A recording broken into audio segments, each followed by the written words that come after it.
Alright, check this out. I was supposed to do a KC on the couch, man. But, and plan this out a little better. But you know what? I couldn't hold this no more, no longer, man. Check it. Check this out, man. Let me put it to y'all like this, like for real. Let me talk about these couple of things. First of all, let me talk about Nicki Minaj. You know, I'm not gonna get into Nicki Minaj and Remy just yet. I'm gonna get into this.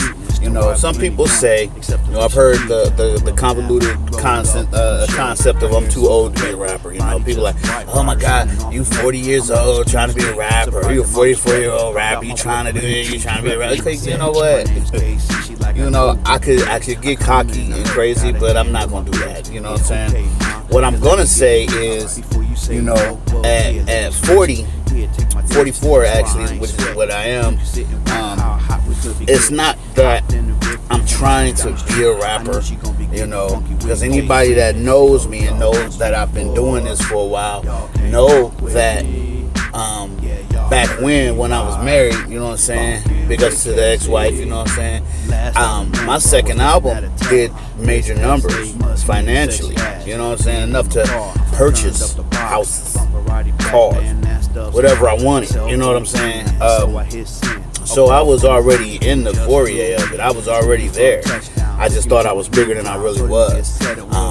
But as of, until this day, it's still, that album, that second album, Speechless, Prelude to Armageddon, still sells per CD Baby and Spotify, Pandora, Google Music, and all of that. You know what I'm saying? JPay everywhere. So it's not that I'm trying to be a rapper at 44, and you didn't make it, so you should give up or anything like that. I'm not trying to stay young or anything. I'm just telling my story, you know what I'm saying? So when people say, you trying to be a rapper at 44 and you trying to do this and try to do that, if you want to try to knock me back or knock me down, at least knock me down or knock me back or try to belittle me with facts and figures, you know what I'm saying? Like fact number one, my second CD, put some money in my pocket, helped me take care of my family, as long as my working, I work too, don't get it wrong, I work.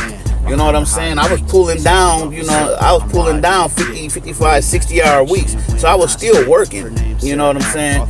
I'm gonna stop saying, you know what I'm saying, because that's just crazy. But I was still working. I was still putting in hours at work. The assistant manager of a job. Almost every job I had, one way or another, I was either a manager or assistant manager. Or I was like right up under the assistant manager, the assisting of the assistant manager. So I always made money, you know what I'm saying? I did it again. I don't know why I always slip that in there. But, so when you try to knock a brother back for doing something, or try to knock him down for things that he's done and accomplished, and all you want to do is talk about the negative of you trying to be this, you trying to be that. Why don't you look at the positive and say, hey, he did do it. He already done it. I haven't done it yet. I haven't tried nothing. I haven't did this. I haven't went out here and tried to accomplish this or that. So why am I sitting here trying to hate on another brother trying to do it, Black, white, Asian, American, whatever. Don't hate on the next man doing something. If it's something you don't like, that's all well and good. Everybody's entitled to opinions. But if that person has actually been successful doing it, don't get mad at them. Don't knock that. Try to find a way to support it. If you don't want to support it, then that's fine too. It is what it is, as far as that's concerned. So I still try to slip that, what I'm saying in. But that's how I look at it. I've taken care of everything. I'm still a provider, still a protector, still all of that.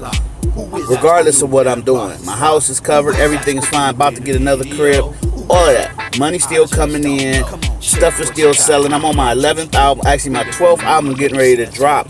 Legend Never Dies. So, when you say you trying to be a rapper and all of this, for those that say that, the critics and a couple of these, some of these older people that I know and some of these younger people that I know saying you trying to be a rapper, my thing is this. And then for those people that say, you rap secular and all of this type of things, I understand, the biblical terms and so forth and so on. But here's my thing, when novelists write a book, or an autobiography, you know what I'm saying, or a biography of their life. No matter what they say in it, it's their life, it's their story. Same thing with like 50 Shades of Grey, it's their story. Well, maybe it's not her story, you know what I mean, but it's their story. I am just really talking about the biography. This is my book, my autobiography of my life. My music is my life. I've said it before. You know what I'm saying? There it goes again. I've said it before. My art, my music is my art. My art is my life, and I'm painting a picture of my life in my music, putting them behind some words and some beats. Might, you know, if you hear a song and in some way, shape, or form it seems to resonate with you because, hey man, you've been through that, you've been through this, your girl put you through that, your ex-girl, your baby mama, your cousins, your daddy, sister, family members, whatever, you know, it resonates with you because we all go through the same thing one way or another. Some people cut people off, cut them off at the knees, but then at the same time, the people you cutting off at the knees is the same people that was there for you and got your back, might even still support you in some way, shape, or form, but you too busy cutting them off at the knees, you only see one side of it. It is what it is. Now, my other thing that I was going to talk about, actually, before I get to the Remy Ma thing, was about this cockiness. Somebody said, man, you too cocky, you too cocky. Look, my name is Ernest, but I go by KC. And KC is cocky. Yeah, he's a cocky something. You know what I'm saying? This dual personality, 2-3 time personality of mine. He is cocky. He is a cocky something or something. But he has every right to be cocky because